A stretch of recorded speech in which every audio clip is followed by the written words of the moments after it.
You spend money every day. Coffee, groceries, rent, streaming services, gas, and more. You think you're choosing between thousands of companies, millions of products, infinite options? You're not. Almost everything you buy, no matter where you live, what you earn, or what you think you prefer, ends up enriching the same 100 people. This isn't conspiracy, it's structure. And the structure was built deliberately. In 2024, the world's 10 largest asset management firms controlled over $43 trillion. That's not revenue. That's assets under management, $43 trillion. To put that in perspective, the entire GDP of the United States, the largest economy on earth, is roughly $27 trillion. These firms don't just manage money. They own pieces of nearly everything. And at the top of these firms sit a small group of executives, board members, and founding partners who extract wealth from every transaction you make. BlackRock alone manages over $10 trillion. Vanguard controls another $8 trillion. State Street, Fidelity, Capital Group, each commands trillions more. Together, they are the largest shareholders in 90% of S&P 500 companies. When you buy Coca-Cola, they own it. When you buy Pepsi, they own that too. Nike and Adidas, McDonald's and Burger King, Apple and Microsoft, Pfizer and Johnson & Johnson, BP and ExxonMobil, Disney and Comcast. You think you're participating in a free market? You're actually funding a cartel. This consolidation didn't happen overnight. It was engineered over decades through 3 interlocking mechanisms: ownership concentration, board interlocks, and index fund dominance. Each one amplified the others. Together, they created the most efficient wealth extraction machine in human history. Start with ownership concentration. In 1980, the top 1% of Americans owned about 23% of total household wealth. By 2023, that figure reached 35%. But even that obscures the real picture. Within that 1% exists a smaller elite. The top 0.1%, roughly 130,000 households in the United States, control over 20% of all wealth. And within that group, the top 0.1%, about 13,000 households, own 11%. Zoom in further. The top 400 Americans possess more wealth than the bottom 60% combined. That's 400 people holding more than 200 million. These aren't entrepreneurs running corner stores. These are executives and heirs who sit atop interlocking networks of corporate ownership. Larry Fink, CEO of BlackRock, doesn't just manage money. He shapes global investment flows, corporate governance standards, and government policy. When BlackRock invests, markets move. When BlackRock pulls out, economies tremble. Fink's personal wealth is estimated at over $1 billion, but his real power comes from controlling where trillions flow. The same pattern repeats across every sector. Bernard Arnault controls LVMH, the luxury conglomerate owning Louis Vuitton, Dior, Fendi, Sephora, Moet, and 75 other brands. His net worth in 2024 fluctuated between $200 and $230 billion, depending on stock prices. When you buy perfume, champagne, or a handbag, you're enriching Arnault. But LVMH's largest shareholders, BlackRock, Vanguard, and other asset managers. So even Arnault's wealth flows upward. Or consider food. 10 companies control almost every major food brand on Earth. Nestlé owns over 2,000 brands. Unilever controls another 400. Procter & Gamble, PepsiCo, Coca-Cola, Mondelez, Danone, General Mills, Kellogg's, Mars. Together they dominate supermarket shelves. Walk into any grocery store in any country and you'll find their products. Different names, different packaging, same owners. And who owns these companies? The same asset managers. BlackRock is the largest shareholder in Nestlé. Vanguard is the largest in Unilever. State Street holds massive stakes in PepsiCo. The board interlock magnifies this. When the same people sit on multiple corporate boards, they coordinate strategies, share information, and align interests. A 2011 Swiss study by researchers at ETH Zurich analyzed 43,000 transnational corporations. They found that 147 companies controlled 40% of global corporate wealth. Drill deeper.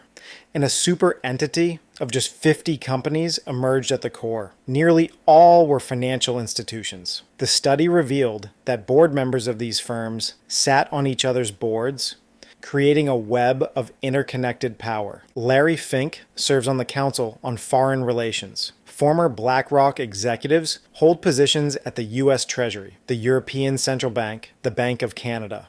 When governments need financial advice, they call BlackRock. When central banks need asset managers, they hire BlackRock. During the 2008 financial crisis, the Federal Reserve contracted BlackRock to manage toxic assets. During the COVID-19 pandemic, the Federal Reserve again hired BlackRock to manage corporate bond purchases. The line between government and finance dissolved. Then there's the index fund revolution. This changed everything. Before the 1970s, most investors picked individual stocks. Then Jack Bogle founded Vanguard and introduced the index fund, a passively managed portfolio that tracks a market index like the S&P 500. The idea was simple. Instead of trying to beat the market, just buy the whole market. Low fees, steady returns, minimal effort. It worked. By 2023, index funds held over $14 trillion in assets. Vanguard, BlackRock, and State Street dominate this space. They own shares in virtually every major publicly traded company. But here's the twist. They don't actively manage. They vote on corporate decisions, but they rarely oppose management. They hold shares passively, accumulating voting power without exercising real oversight. This creates a paradox.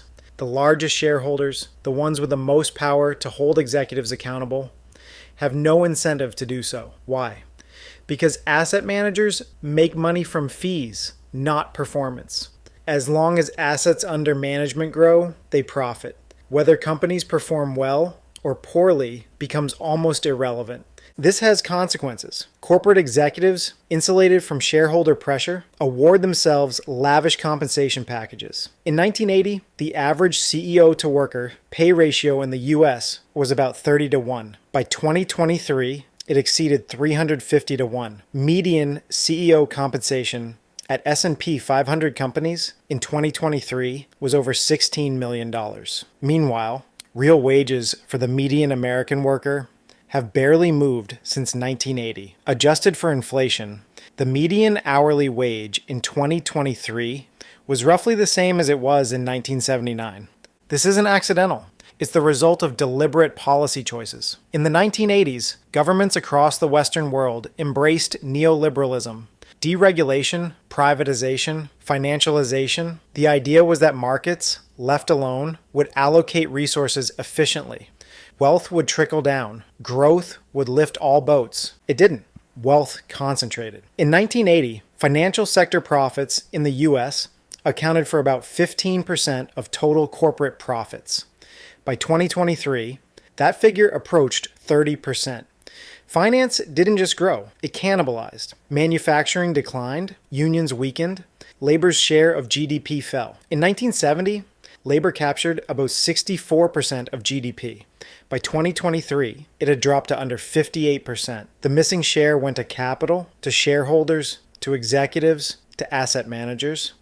The mechanism is simple. Companies prioritize shareholder value above all else. Executives are incentivized with stock options. Their goal becomes maximizing stock price, not long-term growth or worker welfare. They cut costs, suppress wages, buy back shares. Between 2010 and 2023, S&P 500 companies spent over $6 trillion on stock buybacks. That money could have gone to research, development, wages, or infrastructure. Instead, it inflated stock prices, enriching executives and shareholders. And who benefits most? The 100 people at the top of the wealth pyramid. Jeff Bezos, even after stepping down as Amazon CEO, remains one of the richest people alive. His net worth in 2024 hovered around $180 billion. He built Amazon by pioneering a model of ruthless efficiency, low prices, fast delivery, crushing competition. Amazon dominates e-commerce, cloud computing, and logistics. When you buy anything online, there's a good chance Amazon profits.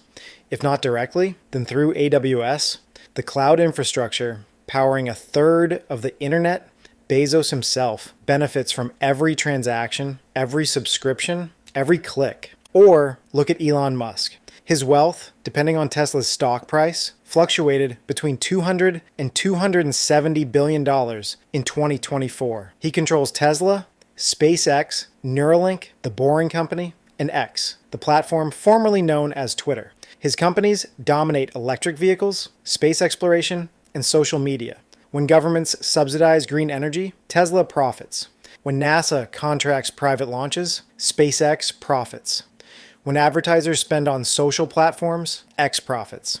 Musk's fortune grows not just from innovation, but from leveraging public subsidies, regulatory capture, and market dominance. The same logic applies to Mark Zuckerberg. Meta, the parent company of Facebook, Instagram, and WhatsApp, controls the social media ecosystem. Over 3 billion people use Meta's platforms. Every ad you see, every piece of data you generate, feeds Meta's algorithms and enriches Zuckerberg. His net worth in 2024 was roughly $170 billion.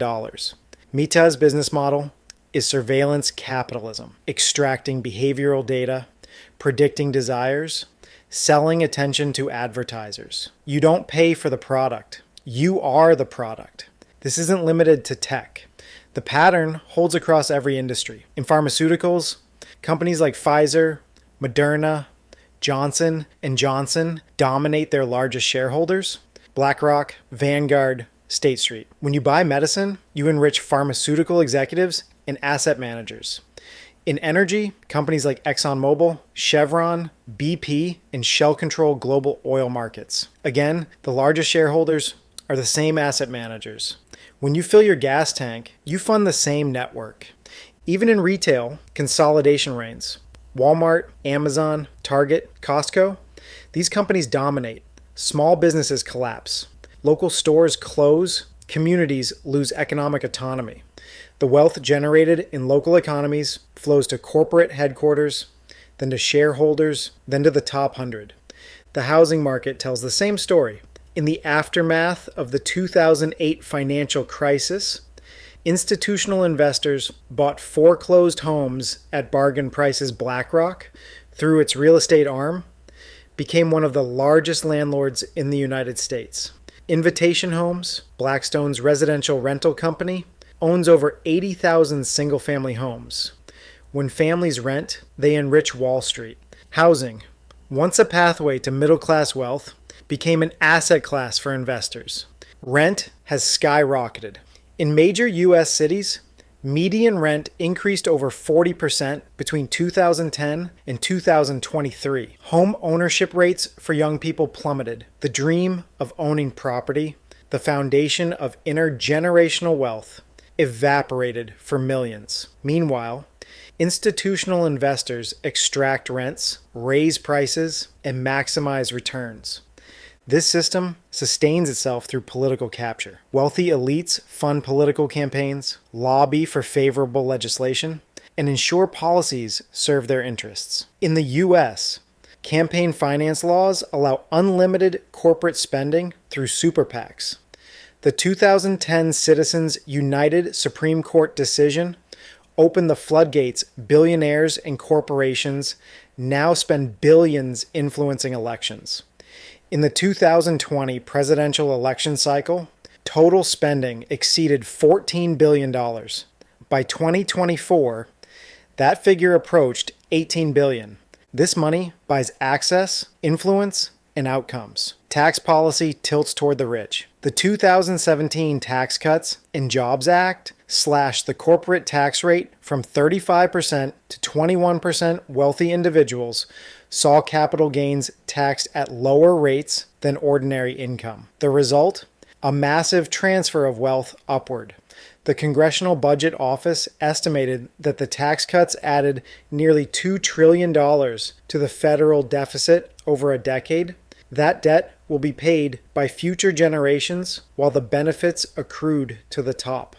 Internationally, the pattern mirrors itself. Multinational corporations exploit global supply chains, labor arbitrage, and tax havens. Companies like Apple, Google, and Amazon shift profits to low-tax jurisdictions. Ireland, Luxembourg, the Cayman Islands, they pay minimal taxes despite generating hundreds of billions in revenue. Apple, for instance, held over $200 billion in offshore accounts to avoid U.S. taxes. When tax reform finally brought some of that money back, the rate was far lower than what ordinary citizens pay. Developing countries suffer most. Corporations extract resources, exploit cheap labor, and repatriate profits.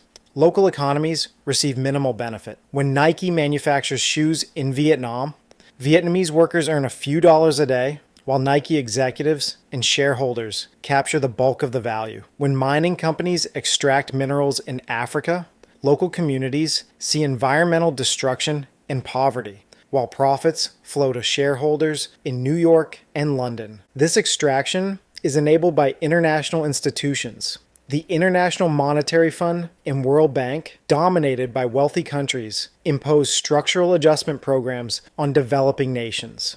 These programs demand austerity, privatization, and deregulation in exchange for loans. Public services get gutted.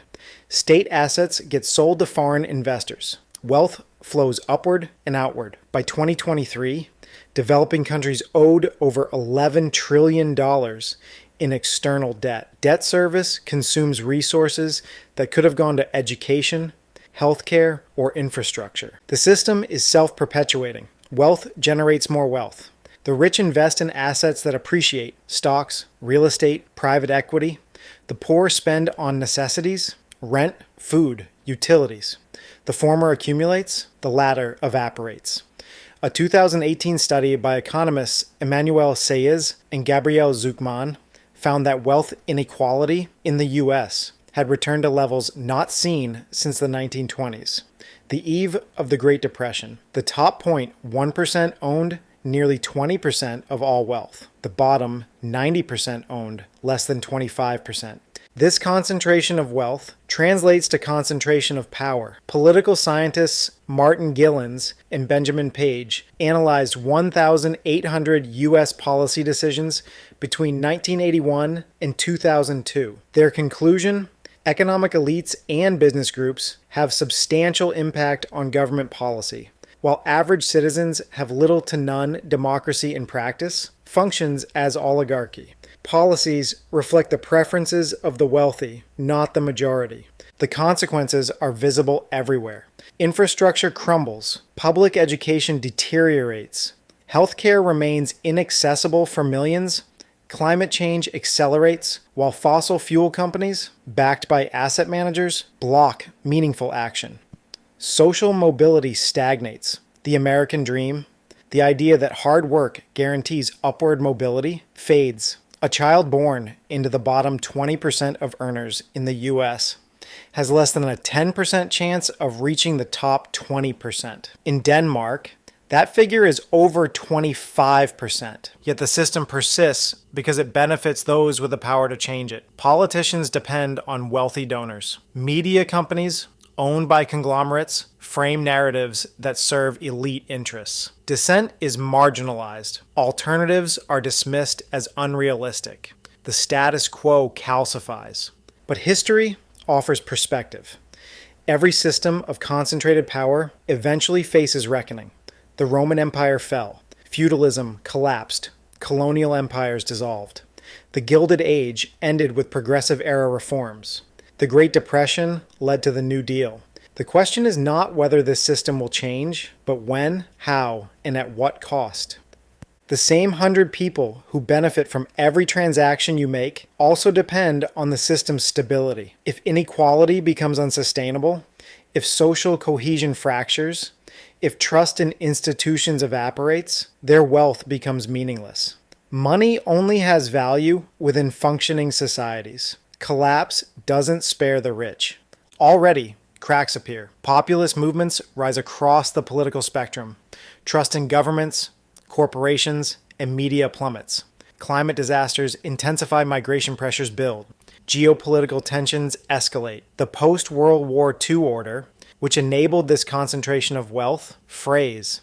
China's rise challenges Western dominance. Authoritarian capitalism offers an alternative model. Digital currencies threaten traditional financial systems. Technological unemployment looms as automation advances. The contradictions multiply. You can't escape the system by changing brands. Buying organic doesn't matter when the organic label is owned by a conglomerate. Shopping local doesn't help when local stores can't compete. Voting doesn't shift outcomes when both parties serve the same donors.